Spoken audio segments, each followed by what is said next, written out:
السلام عليكم ورحمة الله وبركاته. الحمد لله وكفى وسلام على عباده الذين اصطفى. أما بعد فأعوذ بالله من الشيطان الرجيم. بسم الله الرحمن الرحيم. لن ينال الله لحومها ولا دماؤها ولكن يناله التقوى منكم. وقال رسول الله صلى الله عليه وسلم: إذا رأيتم هلال ذي الحجة وأراد أحدكم أن يضحى فليمسك عن شعره وأظفاره أو كما قال عليه الصلاة والسلام. درشق اللهم صل على محمد وعلى آل محمد كما صليت على إبراهيم وعلى آل إبراهيم إنك حميد مجيد. اللهم بارك على محمد وعلى آل محمد كما باركت على إبراهيم وعلى آل إبراهيم إنك حميد مجيد. صدق الله العظيم وصدق رسوله النبي الكريم ونحن على ذلك لمن الشاهدين والشاكرين والحمد لله رب العالمين. الحمد لله। আল্লাহ জাল্লা শানুর দরবারে অসংখ্য অগণিত শুকরিয়া যে মহান সৃষ্টিকর্তা আমাদেরকে অত্যন্ত দয়া করে মায়া করে ভালোবেসে সপ্তাহের শ্রেষ্ঠ দিন জুমার দিন সমস্ত কাজকর্ম থেকে ফারাগত দান করে শরীরকে সুস্থ রেখে শত শত মানুষের মধ্য থেকে আল্লাহ তাআলা পছন্দ করে বাছাই করে সর্বপ্রথম তার ঘর পবিত্র ঘর মসজিদে নিয়ে আসছেন। সে মহান আলিশান দরবারে অন্তরস্থল থেকে কালিমাতু শুকর আদায় করি আলহামদুলিল্লাহ, এবং সাথে সাথে দরুদ পাঠ করি সর্বকালের সর্বশ্রেষ্ঠ মহামানবের প্রতি। সকলেই বলি সাল্লাল্লাহু আলাইহি ওয়াসাল্লাম। সম্মানিত সুধী, সম্মানিত মুসল্লিবৃন্দ, বিগত 2 সপ্তাহে আমরা আলোচনা করেছিলাম।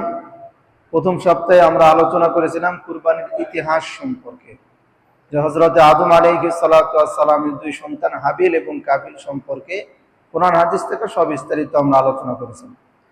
দ্বিতীয় সপ্তাহে আমরা আলোচনা করেছিলাম ইব্রাহিম খলিলুল্লাহ যে সবচাইতে বড় পরীক্ষা ইসমাঈল আলাইহিস সালাতু ওয়াস সালামকে জবাই করার যে ঘটনা, সেটা নিয়ে কোরআন হাদিস থেকে আমরা সবিস্তারিত আলোচনা করছি।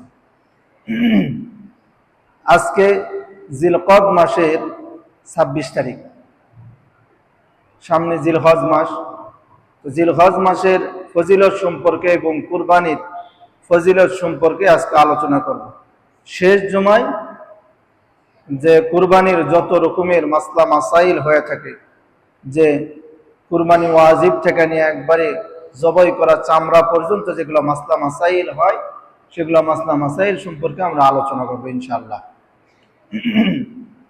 আমরা প্রত্যেকেই জানি যে আল্লাহ তাআলার কাছে প্রতিটা বছর গুরুত্বপূর্ণ, প্রতিটা মাস, প্রতিটা সপ্তাহ, প্রতিটা দিন, প্রতিটা ঘন্টা, প্রতিটা সেকেন্ড আল্লাহ তাআলার কাছে গুরুত্বপূর্ণ এবং মর্যাদাপূর্ণ।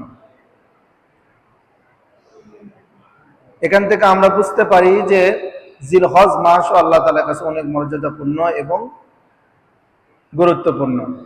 যে ইতিপূর্বে আমি অনেকবার আলোচনা করছি, যে বলছিলাম যে 4টি মাস আল্লাহ তাআলার কাছে গুরুত্বপূর্ণ, মর্যাদাপূর্ণ।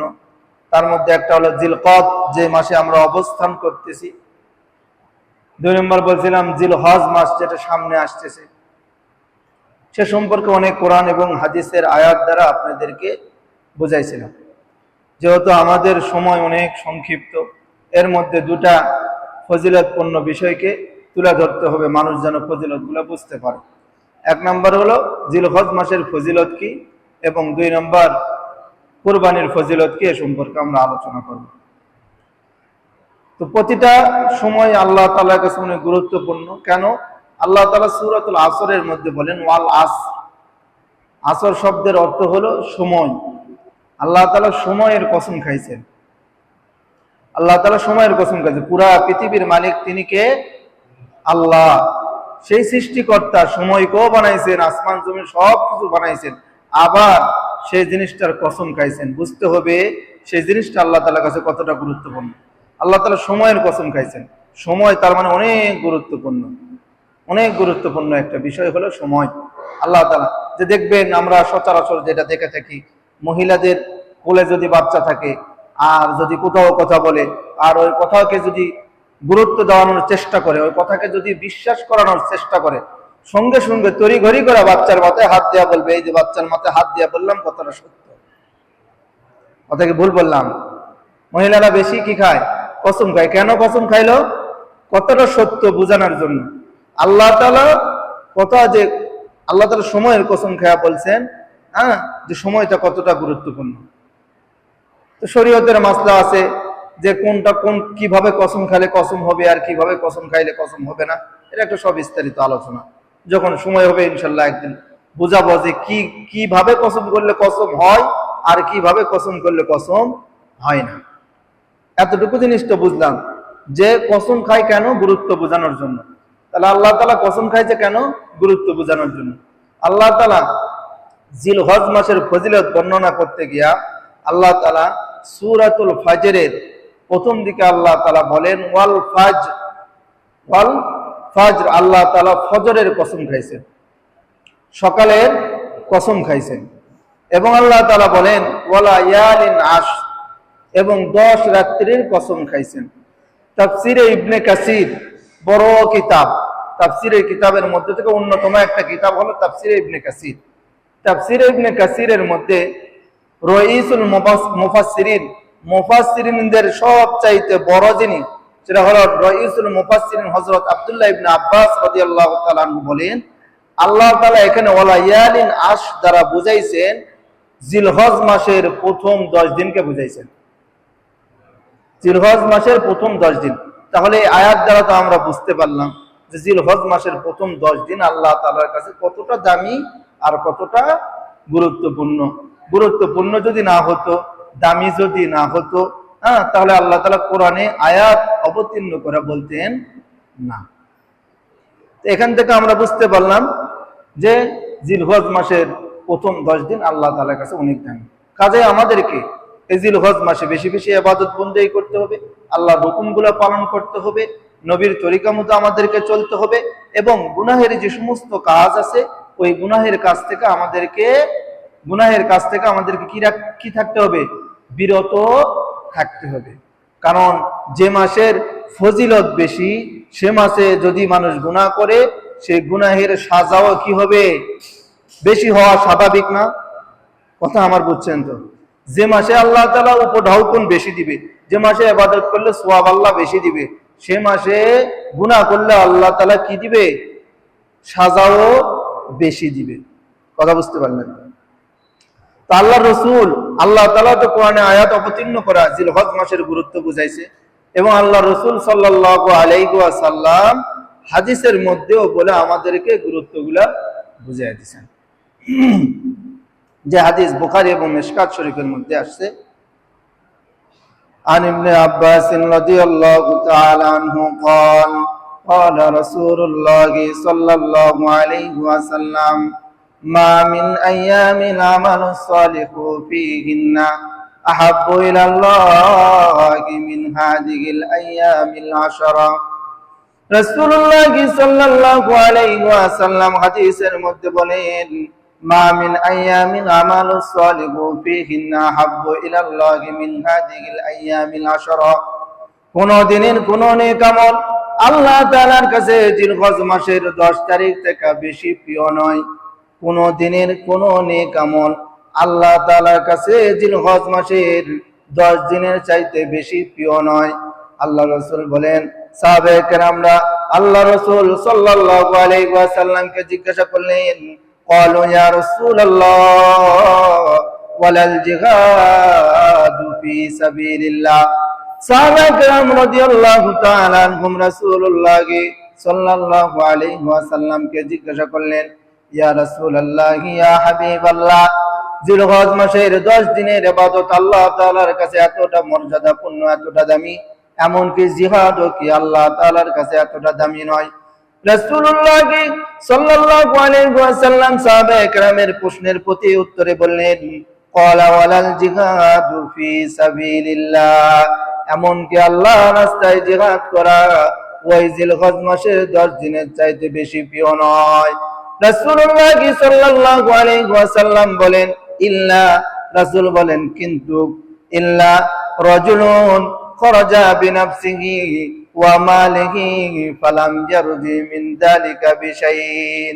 রাসূলুল্লাহ সাল্লাল্লাহু আলাইহি ওয়াসাল্লাম বলেন যে আমি আল্লাহ তাআলার কাছে রাসূলুল্লাহ সাল্লাল্লাহু আলাইহি ওয়াসাল্লাম বলেন, যে ব্যক্তি জিহাদ করার উদ্দেশ্যে ঘর থেকে বের হয়ে গেছে, সেই ব্যক্তির মূল্য একেবারে আল্লাহ তাআলার কাছে বেশি। রাসূলুল্লাহ সাল্লাল্লাহু আলাইহি ওয়াসাল্লাম জিলহজ মাসের গুরুত্ব আর মর্যাদা বুঝাইতে গিয়া বললেন যে জিলহজ মাসের প্রথম 10 দিন আল্লাহ তাআলার কাছে কতটা গুরুত্বপূর্ণ আর মর্যাদাপূর্ণ। জিহাদ থেকেও আল্লাহ তাআলার কাছে জিলহজ মাসের 10 দিন অনেক গুরুত্বপূর্ণ আর মর্যাদাপূর্ণ। এই জন্য জিলহজ মাসের প্রথম 10 দিন আমাদেরকে আল্লাহ তাআলার ইবাদত বন্দেগী করতে হবে, আল্লাহ তাআলার হুকুমগুলো আমাদেরকে সঠিকভাবে পালন করতে হবে। আল্লাহ রাসূল সাল্লাল্লাহু আলাইহি ওয়াসাল্লাম বলেন, যে হাদিসটা মুসলিম শরীফের মধ্যে, মুসলিম রাহিমাহুমুল্লাহু তাআলা আনহু বলেন, আন উম্মে সালমা রাদিয়াল্লাহু তাআলা আনহা ক্বালাত ক্বালা রাসূলুল্লাহ সাল্লাল্লাহু আলাইহি ওয়াসাল্লাম, ইযা রাআইতুম হিলালা যিল হজ্জা, যখন তোমরা আসমানের মধ্যে জিলহজ মাসের চাঁদ দেখতে পাইবা, ওয়া আরাদা আহাদুকুম আইয়ুদহা ফালয়ামসি আন শারিহি ওয়া আযফারিহি। রাসূলুল্লাহ সাল্লাল্লাহু আলাইহি ওয়াসাল্লাম বলেন, যখন তোমরা আসমানের মধ্যে জিলহজ মাসের চাঁদ দেখতে পাইবা, চাঁদ দেখার পরে তোমরা যেন তোমাদের নখ আর তোমাদের চুলগুলা যেন কাটিও না। কেননা তোমরা পশুকে কুরবানি করার পরে যদি তোমাদের নখ আর চুলগুলা কাটো, তাহলে আল্লাহ তাআলা তোমার আমলনামায় একটা কুরবানি করার সওয়াব দান করবেন। সুবহানাল্লাহ। অর্থাৎ রাসূল বললেন, যারা কুরবানি করবে আর যারা কুরবানি করবে না, প্রত্যেকেই তারা যেন কি করে, জিলহজ মাসের চাঁদ দেখার পরে তারা যেন তাদের নখ, তাদের চুল, নাভির নিচের পশম যেন না কাটে। তারা তখনই কাটবে, কুরবানি করার পরে যদি কাটে তাহলে একটা কুরবানি করার সওয়াব পাবে। সুবহানাল্লাহ। রাসূলুল্লাহ সাল্লাল্লাহু আলাইহি ওয়াসাল্লাম বলেন, যে হাদিসটা সুনানে ইবনে নাসাইর মধ্যে আসছে, আন হাফসা রাদিয়াল্লাহু তাআলা আনহু قال قال رسول الله صلى الله عليه وسلم أربع لم يكن يدعهن النبي صلى الله عليه وسلم। হযরত আম্মা জান হাফসা রাদিয়াল্লাহু তাআলা আনহা বলেন, রাসূলুল্লাহ সাল্লাল্লাহু আলাইহি ওয়াসাল্লাম 4টা আমল কোন সময় ছাড়তেন না। যতই বিপদ আর আপদ হোক না কেন, যত মুসিবতের মধ্যে থাকুক না কেন, যতই কাজের মধ্যে রাসূলুল্লাহ সাল্লাল্লাহু আলাইহি ওয়াসাল্লাম থাকুক না কেন, এই 4টা আমল রাসূলুল্লাহ সাল্লাল্লাহু আলাইহি ওয়াসাল্লাম কখনো ছাড়তেন না। 1 নাম্বার সিয়াম আশুরা, 1 নাম্বার হলো আশুরার রোজা রাসূলুল্লাহ সাল্লাল্লাহু আলাইহি ওয়াসাল্লাম কখনো ছাড়তেন না। 2 নাম্বার হলো আশারা, জিলহজ মাসের প্রথম 10 দিনের ইবাদত বন্দেগী এবং জিলহজ মাসের প্রথম 10 দিনের রোজা রাসূল সাল্লাল্লাহু আলাইহি ওয়াসাল্লাম কখনো ছাড়তেন না। 3 নাম্বার ওয়া সালাসাতু আইয়ামিন মিন কুল্লি শাহরিন, 3 নাম্বার হলো প্রতি মাসের আইয়ামে বীজের 3টি রোজা, 13, 14, 15 তারিখের রোজা রাসূলুল্লাহ সাল্লাল্লাহু আলাইহি ওয়াসাল্লাম কখনো ছাড়তেন না। আর 4 নাম্বার হলো রাকাতাইনি ক্বাবলাল গাদা, ফজরের 2 রাকাত ফরজ নামাজের সুন্নাত রাসূল কখনো ছাড়তেন না। অন্য হাদিসের মধ্যে রাসূলুল্লাহ সাল্লাল্লাহু আলাইহি ওয়াসাল্লাম বলেন, যে ফজরের 2 রাকাত সুন্নতের কত মূল্য আর কত দাম আল্লাহ তাআলার কাছে। রাসূল বলেন, আসমান এবং জমিনের মধ্যে যা কিছু দেখতেছো সমস্ত কিছুর চাইতে ফজরের 2 রাকাত সুন্নতের দাম আল্লাহ তাআলার কাছে বেশি। সুবহানাল্লাহ। আসমান এবং জমিনের মধ্যে যা কিছু দেখতেছেন সমস্ত কিছুর চাইতে ফজরের 2 রাকাতের সুন্নতের দাম আল্লাহ তাআলার কাছে বেশি। কতটা দামি তাহলে দেখেন। রাসূল কয়টা আমল ছাড়তেন না? 4টা আমল। আল্লাহ রাসূলের স্ত্রী বলতেছেন হাদিসটা, আম্মাজান হাফসা রাদিয়াল্লাহু তাআলা আনহা বলেন যে আল্লাহর রাসূল সাল্লাল্লাহু আলাইহি ওয়াসাল্লাম হাজারো বিপদ আপদের মধ্যে 4টা আমল ছাড়তেন না। 1 নাম্বার কি? আশুরার রোজা। বলেন 1 নাম্বার আশুরার রোজা। 2 নাম্বার হলো জিলহজ মাসের প্রথম 10 দিন রোজা এবং ইবাদত। 3 নাম্বার হলো যে প্রতি মাসে আইয়ামে বীজের 3টা রোজা, 13, 14, 15 রোজা। 4 নাম্বার হলো যে ফজরের ফরজ নামাজের পূর্বে 2 রাকাত সুন্নত রাসূল কোনো সময় ছাড়তেন না। ইনশাআল্লাহ আমরাও কি করব? এই আমলগুলা করার চেষ্টা করব ইনশাআল্লাহ। এই আমলগুলার কথা আমরা কোথায় বলবো? বাসায় বলবো, অন্যকে বলবো। হ্যাঁ, আমরা আমলের কথা বলবো, আমরা ভালো কথা বলবো। চার দোকানে বসে যে চার দোকানে বসে এগুলোর আলোচনা করব যে রাসূল কি আমল করতেন, আজকে কি আলোচনা শুনছি, এগুলা যে আমরা চার দোকানে বলা বলি করবো। কিন্তু চার দোকানে যে আমরা এমন আলোচনা করি, ওর সমালোচনা, এর সমালোচনা, এটা হয়েছে ওটা হয়েছে, হুজুর এটা বলছে মসজিদে, কিন্তু হুজুর যে আমলের কথা বলছে ওটা স্মরণ নাই। আর বলবে কিভাবে? এক হাতে টানতেছে আর আরেক হাতে যদি বলা যায় ওটা বলা যাবে না। তো এই জন্য আমরা কি বলবো? ভালো আলোচনাগুলো করব। সমাজকে আমাদেরকে পরিবর্তন করতে হবে, কারণ সমাজ অসংখ্য গুনাহে লিপ্ত হয়ে যাইতেছে। সামনে শুধু অন্ধকার আর অন্ধকার আসতেছে, শুধু অন্ধকার, কিন্তু আমরা সেটাকে বুঝতে পারতেছি না। এই জন্য এখন থেকে আমাদেরকে, আমি যতটুকু পারি আমি ততটুকু চেষ্টা করব। আমি ছোট পরিসরে পারি, আমি ছোট পরিসরে চেষ্টা করব। যখন আমি বড় পরিসরে পারবো, বড় পরিসরে আমরা কি করব? সমাজকে পরিবর্তন করার আমরা কি করব? চেষ্টা করব। আল্লাহ রাসূল সাল্লাল্লাহু আলাইহি ওয়াসাল্লাম বলেন যে প্রথম 10 দিন কি করতেন? জিলহজ মাসের প্রথম 10 দিন রোজা রাখতেন।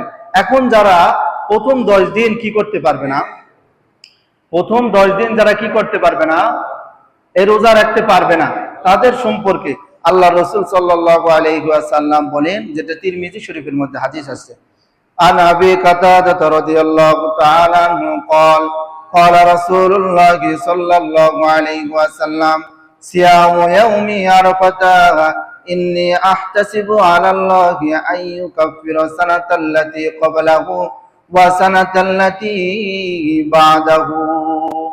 রাসূলুল্লাহ সাল্লাল্লাহু আলাইহি ওয়াসাল্লাম বলেন, যে ব্যক্তি আরাফার দিনে রোজা রাখবে, যে ব্যক্তি আরাফার দিনে রোজা রাখবে, অর্থাৎ ঈদের আগের দিন রোজা রাখবে, আল্লাহ রাসূল বলেন ইন্নী আহতাসিবু আলাল্লাহি, আমি আল্লাহ তাআলার কাছে আশাবাদী, আমি আল্লাহ তাআলার কাছে আশা রাখি, আমি আল্লাহ তাআলার কাছে আশা রাখি আইয়ুকাফিরা সানাতাল্লাতী ক্বাবলাহু ওয়া সানাতাল্লাতী বাদাহু, আমি আল্লাহ তাআলার কাছে আশা রাখি সেই ব্যক্তির পূর্বের 1 বছরের গুনাহ এবং পরের 1 বছরের গুনাহ আল্লাহ ক্ষমা করে দিবেন।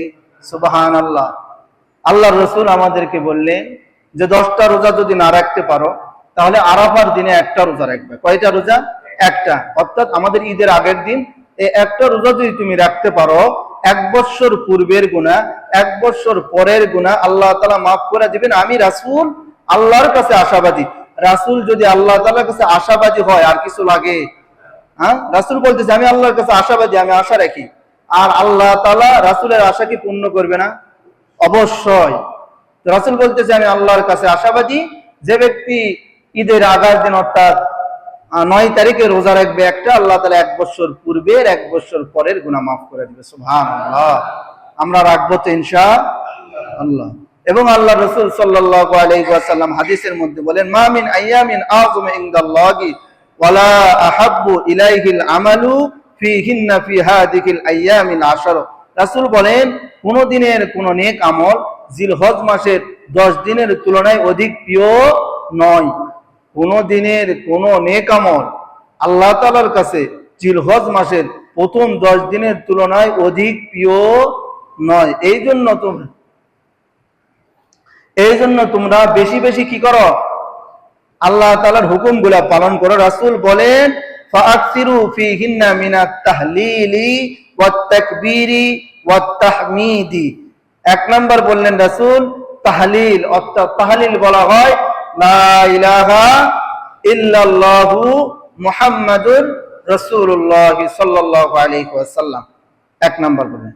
দুই নম্বর ওয়াত তাকবীর, অর্থাৎ আল্লাহু আকবার আল্লাহু আকবার, এগুলো কি করো? বেশি বেশি জিকির করো। তিন নম্বর ওয়াত তাহমিদ, আল্লাহ তাআলার শুকরিয়া আদায় করো, আলহামদুলিল্লাহ আলহামদুলিল্লাহ, সুবহানাল্লাহ আলহামদুলিল্লাহ, আল্লাহু আকবার, লা ইলাহা ইল্লাল্লাহ, এগুলা বেশি বেশি করার জন্য আল্লাহ রাসূল কি বলছেন? মানুষদেরকে বলছেন, উম্মতদেরকে বলছেন। তাহলে এখন আসেন, মোটামুটি যে আলোচনা করলাম এই আলোচনার মধ্যে আমরা আসি যে এখানে রাসূল জিলহজ মাসের কি আমল করার জন্য বলছে। এক নাম্বার আছেন যে এক নাম্বার হলো ইস্তেগফারের আমল করা। যত বেশি আপনি এই জিলহজ মাসে ক্ষমা চাইতে পারবেন, আল্লাহ তাআলা তত বেশি আপনাকে কি করে দিবে? ক্ষমা করে দিবে। দুই নাম্বার হলো নফল ইবাদত বেশি বেশি করা। তিন নাম্বার হলো জিকির করা, যে জিকিরগুলা রাসূল বললেন তাহলিল, তাকবীর, তাহমিদ, এগুলা বেশি বেশি করে করা। চার নাম্বার হলো এই জিলহজ মাসে চাঁদ দেখা যাওয়ার পরে চুল, নখ, কোনো কিছু না কাটা। কখন কাটা? কুরবানির পরে কাটা। পাঁচ নাম্বার হলো এক থেকে নিয়ে 1 জিলহজ থেকে নিয়ে 9 জিলহজ পর্যন্ত কি রাখা? রোজা রাখা, যেটা রাসূল রাখতেন। 6 নাম্বার হলো যদি সেটা না পারেন, আপনার পক্ষে সম্ভবপর 9-10 দিন রোজা রাখা, তাহলে অন্তত পক্ষে হলেও একটা রোজা রাখবেন, সেটা হলো ঈদের আগের দিন। সেটার দ্বারা কি? সেটা আমি হাদিসের মধ্যে বললাম, 1 বছর আগের এবং 1 বছর পরের গুনাহ আল্লাহ কি করে দিবেন? মাফ করে দিবেন। তো আমরা চেষ্টা করব এই আমলগুলা করার জন্য, জিলহজ মাসের আমলগুলো আমরা করার জন্য চেষ্টা করব। যেহেতু এই মাসে আল্লাহ তাআলা মানুষদেরকে বেশি ক্ষমা করেন, মাফ করেন, কারণ হাজিরা চলে গেছে কোথায়? হজে। আল্লাহকে ডাকবেন, এই জন্য আল্লাহ তাআলা অসংখ্য মানুষদেরকে ক্ষমা করে দেন, হাজী সাহেবদেরকে আল্লাহ তাআলা ক্ষমা করে দিবেন। সেই সাথে যদি আমরাও মাফ পেয়ে যাই, তো এই জন্য আল্লাহ তাআলা বলেন যে তোমরা বেশি বেশি করে কি করো? আল্লাহ তাআলার ইবাদত বন্দেগী করো। আমরা এইগুলা আমলের প্রতি বেশি বেশি কি করব? নজর দিব এবং চেষ্টা করবো এগুলা করার। ঘরে গিয়া বলবো, অন্যকে বলবো এই আমলগুলা করার জন্য। মানুষদেরকে আমরা স্মরণ করে দিব আমল করার জন্য, মানুষদেরকে আমরা গুনাহের জন্য স্মরণ করে দিব না, আমরা আমলের কথা স্মরণ করে দিব। এর আগেই তো বললাম আমাদেরকে সমাজকে পরিবর্তন করতে হবে। যদি আমরা পরিবর্তন না করতে পারি, আগামীতে আমাদের সন্তান আমাদেরকে নষ্ট করে দিবে, আমাদের হক আদায় করবে না। কারণ সন্তান জানবে না, সে গুনাহ করবে, তখন ও তো জানবে না যে পিতামাতার কতটা দাম আর কতটা মূল্য। সে না জানার কারণে কি করবে? আমাদের সঙ্গে বদ আচরণ করবে, খারাপ আচরণ করবে। এজন্য আমরা নিজেরাও আমল করব, অন্যকেও আমল করার জন্য বলবো। এখন আসেন কুরবানি যে ফজিলত সম্পর্কে। কুরবানির ফজিলত অসংখ্য অগণিত আয়াত দ্বারা আল্লাহ তাআলা কুরবানির ফজিলত সম্পর্কে আমাদেরকে জানায় দিয়েছেন। আল্লাহ তাআলা সূরাতুল কাউসারের মধ্যে, যে সূরাটা আমরা প্রত্যেকেই জানি, সূরাতুল কাউসারের মধ্যে আল্লাহ তাআলা বলেন ইন্না আতাইনাকাল কাউসার। বলেন আমার সঙ্গে, ইন্না আতাইনাকাল কাউসার ফাসাল্লি লিরাব্বিকা ওয়ানহার ইন্না শানিআকা হুয়াল আবতার। আল্লাহ তাআলা বলেন ইন্না আতাইনাকাল কাউসার, হে নবী আমি আপনাকে হাউজে কাউসার দান করলাম। কিয়ামতের দিন, কঠিন মুসিবতের দিন আল্লাহর রাসূল হাউজে কাউসারে বসে থাকবে উম্মতে মুহাম্মাদীকে পানি পান করানোর জন্য। এই জন্য আল্লাহ তাআলা বললেন, নবী আমি আপনাকে হাউজে কাউসার দান করলাম, ফাসাল্লি লিরাব্বিকা ওয়ানহার, অতএব আপনি আমি আল্লাহ তাআলার উদ্দেশ্যে নামাজ পড়েন ওয়ানহার, এবং আপনি কি করেন? কুরবানি করেন। ইন্না শানিআকা হুয়াল আবতার, নিশ্চয় আপনার শত্রু নির্বংশ, লেজ কাটা। রাসূল, আল্লাহ তাআলা বলেন যে যারা রাসূলের শত্রু তারা নির্বংশ। রাসূলের শত্রু হওয়া যাবে? আল্লাহ তাআলা বললেন যে নবী আপনাকে আমি হাউজে কাউসার দান করছি। তারপরে রাসূল, আল্লাহ তাআলা বললেন যে আপনি নামাজ পড়েন, কার জন্য? আল্লাহ তাআলার জন্য, এবং কি করেন? কুরবানি করেন। তারপরে বললেন আল্লাহ তাআলা যে আপনার সাথে যারা দুশমনি করবে তারা নির্বংশ, কারণ আপনার সাথে দুশমনি করবে, আবার দুনিয়াতে থাকতে পারবে, কিন্তু জাহান্নাম তার জন্য অবধারিত, নির্ধারিত। এবং আল্লাহ তাআলা সূরাতুল হজ্জের 37 নম্বর আয়াতে আল্লাহ তাআলা বলেন লা ইয়ানালাল্লাহু লুহুমুহা ওয়ালা দিমাউহা ওয়ালাকিন ইয়ানালুহুত তাকওয়া মিনকুম। আল্লাহ তাআলা বলেন, এ আমার বান্দারা শুনে রাখো, লা ইয়ানালাল্লাহু লুহুমুহা, তোমরা যে কুরবানি করো ওই কুরবানির গোশত রক্ত আমি আল্লাহ তাআলার কাছে পৌঁছে না।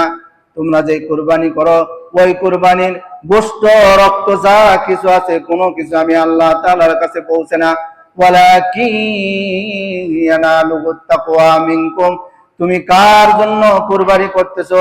আমি আল্লাহ তাআলাকে রাজি খুশি করার জন্য কুরবানি করতেছো না মানুষ দেখানোর জন্য কুরবানি করতেছো? খাওয়ার জন্য কুরবানি করতেছো না মানুষকে দেখানোর উদ্দেশ্যে কুরবানি করতেছো?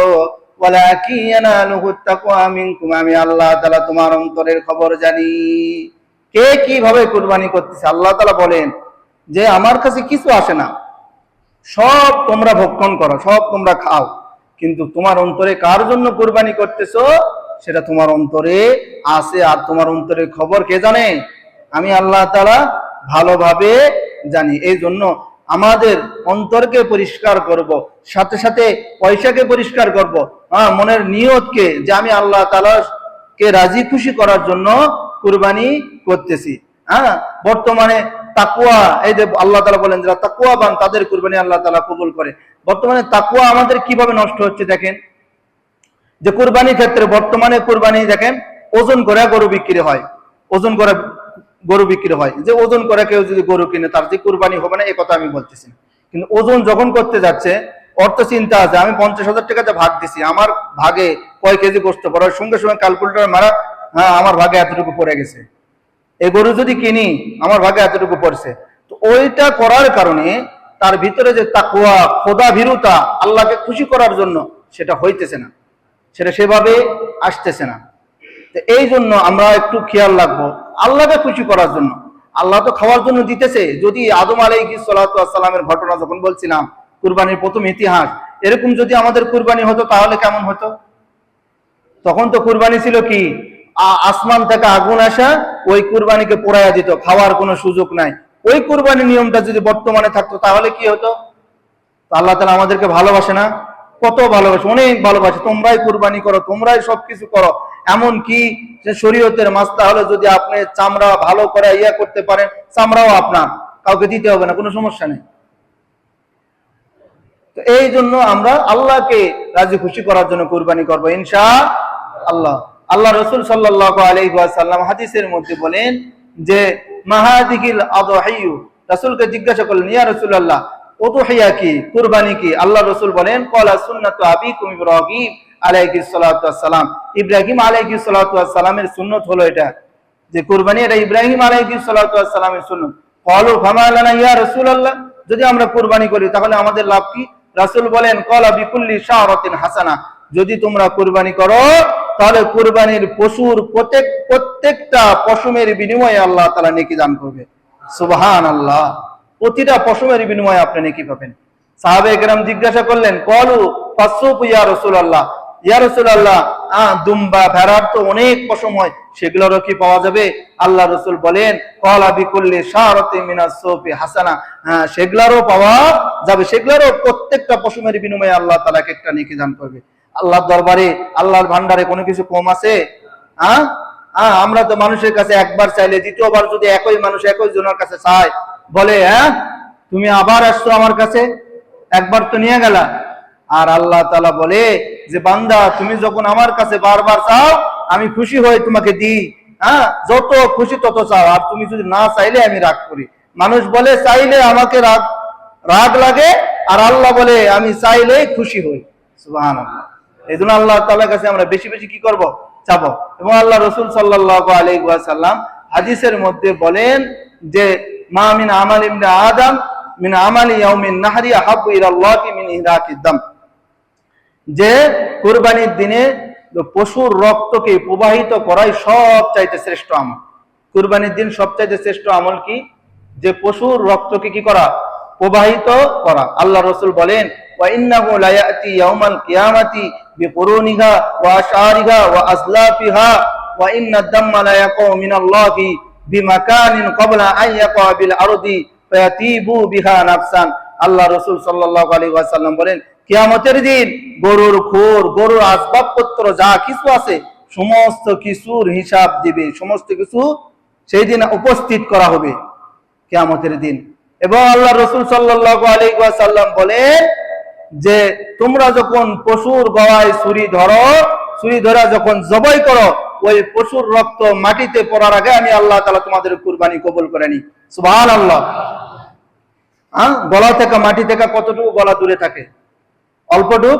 আল্লাহ রসুল বলেন যে কি হয়ে যায়, আমি কবুল করে নেই, আল্লাহ তাআলা কবুল করে নেয়, যে রক্ত মাটিতে পড়ার আগে আল্লাহ কুরবানি কবুল করে নেয়। এই জন্য আল্লাহ রসুল বলেন তোমরা আনন্দের চিত্রে কি করো, আমি আল্লাহ তাআলার জন্য কুরবানি করো।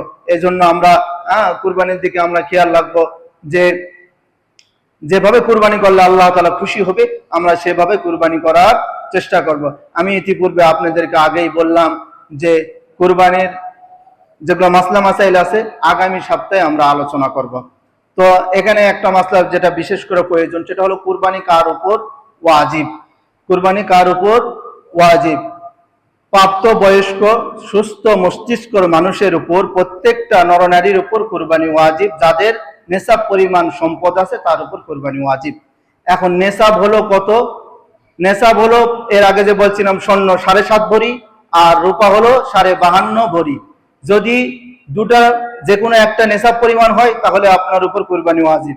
আবার দুটার মধ্যে যে কোনোটাই যদি আপনার কাছে নেশাব পরিমাণ না থাকে তাহলে দুটাকে মিলাইতে হবে, মিলাইয়া দেখতে হবে 52.5 ভরির সমতুল্য আপনার কাছে অর্থ আছে কিনা। যদি থাকে তাহলে আপনার উপর কুরবানি ওয়াজিব, আর যদি না থাকে তাহলে আপনার উপর কুরবানি ওয়াজিব নয়। এবং জরুরি যেগুলো আসবাবপত্র আছে, বাড়ির যেগুলো আসবাবপত্র আছে, যেগুলো দরকার না দামি জিনিস কিন্তু আপনার দরকারে আসে না, কাজে আসে না, সেগুলোও এর মধ্যে অন্তর্ভুক্ত হবে। এবং বাসা বাড়ির যেগুলো আছে সেগুলো এর মধ্যে অন্তর্ভুক্ত হবে। আবার আপনার যে জমি আছে, যেগুলো আপনার ক্ষেত খামার করেন, যেটা আপনার খাওয়ার জন্য দরকার যতটুকু, এর অতিরিক্ত হলে ওটাও কুরবানির মধ্যে অন্তর্ভুক্ত হবে। যদি কারো কাছে 10, 11, 12 তারিখের মধ্যে সূর্য অস্ত যাওয়ার পরে মানে আগেই যদি তার কাছে এই পরিমাণ অর্থ থাকে 10, 11, 12 তারিখে, তাহলে তার উপর কুরবানি ওয়াজিব, কুরবানি করতে হবে। আল্লাহ রসুল সাল্লাল্লাহু আলাইহি ওয়াসাল্লাম হাদিসের মধ্যে বলেন, যে ব্যক্তি কুরবানি করবে না, যে হাদিস ইবনে মাজার মধ্যে আল্লাহ রসুল বলেন, মান কানা লাহু সাআতুন ওয়া লাম ইউদাহি ফালা ইয়াকরাবান্না মুসাল্লানা, যে ব্যক্তি কুরবানি ওয়াজিব হওয়া সত্ত্বেও কুরবানি করবে না, সে যেন আমার ঈদগাহে না আসে। তার নামাজ আমার প্রয়োজন নাই, তার নামাজ আমার প্রয়োজন নাই। এই জন্য আমরা সর্বক্ষণই খেয়াল রাখবো যে যাদের উপর নেশাব পরিমাণ সম্পদ আছে আমরা কুরবানি করার কি করব, চেষ্টা করব। এদিকে আমরা সবসময় খেয়াল রাখবো, কারণ অর্থের দিকে এই সময় আমরা অর্থগুলা মাপিও না, দেখিও না। এই জন্য যারা আছে আলেমুলামা তাদের কাছে আমরা যাব, যে অর্থ সম্পদের হিসাব করব। অতএব একটা জিনিস খেয়াল রাখবেন, 52.5 ভরির সমপরিমাণ যদি আপনার কাছে অর্থ থাকে তাহলে আপনার উপর কুরবানি ওয়াজিব। সেটা হলো এখন বর্তমানে জিজ্ঞাসা করলেই, স্বর্ণের দোকানে জিজ্ঞাসা করলে আপনি এটা পাওয়া যাবেন। আর একটা মাসলা হলো যে একজন ভাই জিজ্ঞাসা করছে, সম্মানিত খতিব সাহেব, একটি বিষয় জানার ছিল, তাসবির দানা বা কাঠি দ্বারা জিকির করা যাবে কিনা, এবং আমাদের মসজিদে যেভাবে আছে এটা কতটুকু শরীয়ত সম্মত, দয়া করে জানাবেন। সর্বপ্রথম কথা হচ্ছে যে এটা হলো এমন একটা প্ল্যাটফর্ম যে আমরা অনেক বয়স্ক মানুষ আছে যারা আমরা কোরআনও শিখতে পারি না, বিভিন্ন মাসলা মাসাইলও শিখতে পারি না। সেক্ষেত্রে আমরা এখান থেকে জানবো, এখান থেকে শিখবো, এটা হলো আমাদের সেই প্ল্যাটফর্ম। কারণ সাপ্তাহিক যে আলোচনা হয় এই আলোচনার দ্বারা আমরা শেখার চেষ্টা করব। সেক্ষেত্রে যাদের কোনো বিষয়ের জানার প্রয়োজন হবে সে ব্যক্তি একটা কাগজে লেখা, চিরকুটে লেখা আমাদের মুয়াজ্জিন সাহেবকে নিচের পক্ষে 3 থেকে 4 দিন আগে দিবেন। ওটা আমি পড়ে আমি কোরআন হাদিস থেকে সেটার ব্যাখ্যা বের করে তারপরে আপনাদেরকে দিব। কারণ আমি যার কাছে ইফতা পড়ছি, মুফতি পড়ছি, হুজুরের একটা সবচাইতে বড় নির্দেশ হলো যে ঝটপট করে কাউকে কোনো উত্তর দিতে যাবে না। যদি উত্তর তোমার ভুল হয়, কিয়ামতের দিন আল্লাহ তোমাকে আগে ধরবে, তাকে পরে ধরবে। তো আমি চাই না যে আপনাকে উত্তর দিয়ে আমি জাহান্নামে যেতে চাই না। এই জন্য নিচের পক্ষে 3-4 দিন আগে তাকে দিবেন, আমি ওটা পড়বো এবং মাসলা বের করব। যদি আমার পক্ষে সম্ভবপর না হয়, আমি যাদের কাছে শিক্ষা গ্রহণ করছি তাদের কাছে শরণাপন্ন হয়ে সেটাকে আপনাকে সঠিক ব্যাখ্যা দেওয়ার চেষ্টা করব। আল্লাহ রসুল সাল্লাল্লাহু আলাইহি ওয়াসাল্লাম বলেন, যে হাদিসটা তিরমিজি শরীফের মধ্যে আসছে, ভালো করে খেয়াল করেন, তিরমিজি শরীফের মধ্যে আসছে। আম্মাজান সাফিয়া রাদিয়াল্লাহু তাআলা আনহা বলেন যে আমি ঘরে জিকির করতেছিলাম, এমন অবস্থায় আল্লাহ রসুল আসলেন। উনি জিকির করতেছিলেন খেজুরের কাঠি দ্বারা। তার কাছে 4000 খেজুরের কাঠি ছিল। আল্লাহ রসুল আসলেন, আসার পরে তাকে জিজ্ঞাসা করলেন যে সাফিয়া, আমি কি তোমাকে এমন একটা আমলের কথা বলবো না যে এখান থেকে অনেক বেশি পাবেন, এখান থেকে অনেক বেশি সওয়াব পাবা? সাফিয়া রাদিয়াল্লাহু তাআলা আনহা বললেন, ইয়া রাসূলুল্লাহ, অবশ্যই বলেন। তখন রাসূল বললেন, সুবহানাল্লাহি আদাদা খালকিহি, এর সওয়াব হলো পৃথিবীর মধ্যে আল্লাহ তাআলা যা কিছু সৃষ্টি করছে সমস্ত কিছুর চাইতে, মানে সৃষ্টিকুলে যত কিছু আছে সমস্ত সওয়াবে একবার বলার দ্বারা আল্লাহ তাআলা দান করবে। সুবহানাল্লাহ। আরেকটা কথা শুনেন, হাদিস বলা হয় কাকে? হাদিস বলা হয় আল্লাহ রসুল সাল্লাল্লাহু আলাইহি ওয়াসাল্লামের কথা, আল্লাহ রসুল সাল্লাল্লাহু আলাইহি সাল্লামের কাজ, এবং আল্লাহ রসুল সাল্লাল্লাহু আলাইহি ওয়াসাল্লামের সাহাবায়ে কেরামরা করছে কিন্তু রাসূল দেখছে, তাদেরকে নিষেধ করেন নাই, সেটাকে হাদিস বলা হয়। কথা বুঝছেন? আল্লাহ রসুল বলছে, আল্লাহ রসুল করছে, সাহাবায়ে কেরামরা করছে, রাসূল দেখছে কিন্তু নিষেধ করেন নাই, সেটাকে কি বলা হয়? হাদিস বলা হয়। সাফিয়া রাদিয়াল্লাহু তাআলা আনহাকে আল্লাহ রসুল দেখছে কিন্তু এখানে নিষেধ করছে? নিষেধ করছে? আপনার খিদা লাগছে নাকি? হ্যাঁ, তাহলে বলেন, উত্তর দেন। আল্লাহ রসুল নিষেধ করছে? নিষেধ করে নাই। তাহলে এখন কথা হচ্ছে, আবু হুরায়রা রাদিয়াল্লাহু তাআলা আনহু এভাবে কি করছেন? আমল করছেন। এবং যত বুজুর্গ আছে, বুজুর্গ কেরামরাও এভাবে জিকির করছেন এবং আমল করছেন। এখন উত্তম নেয়া কথা, সেটা হলো আল্লাহ রসুল বলে, সেটা হলো যে নগে আঙ্গুলে গোনা, সুবহানাল্লাহ সুবহানাল্লাহ সুবহানাল্লাহ, এখানে গোনা হলো উত্তম। আর তাসবিতে গোনা জায়েজ আছে, বৈধ আছে, এতে কোনো সমস্যা নাই। হ্যাঁ, এখানে কেন বললেন উত্তম? যে কিয়ামতের দিন প্রতিটা আঙ্গুল, প্রতিটা হাত, সমস্ত কিছু শরীরে যা দেখতেছেন পুরা বডি আপনার বিরুদ্ধে সাক্ষী দিবে। কিয়ামতের দিন আল্লাহ মুখে তালা মারা দিবে, তখন আপনার বিরুদ্ধে সাক্ষী দিবে। এই যে গুনছেন এটাও সাক্ষী দিবে, আমাকে গুনছিল। তাহলে এখানে যেটা লাগানো আছে, এখানে লাগানোর কারণে এটা কি আমাদের ভালো কাজের উদ্বুদ্ধ করতেছে না খারাপ কাজের উদ্বুদ্ধ করতেছে? ভালো কাজে।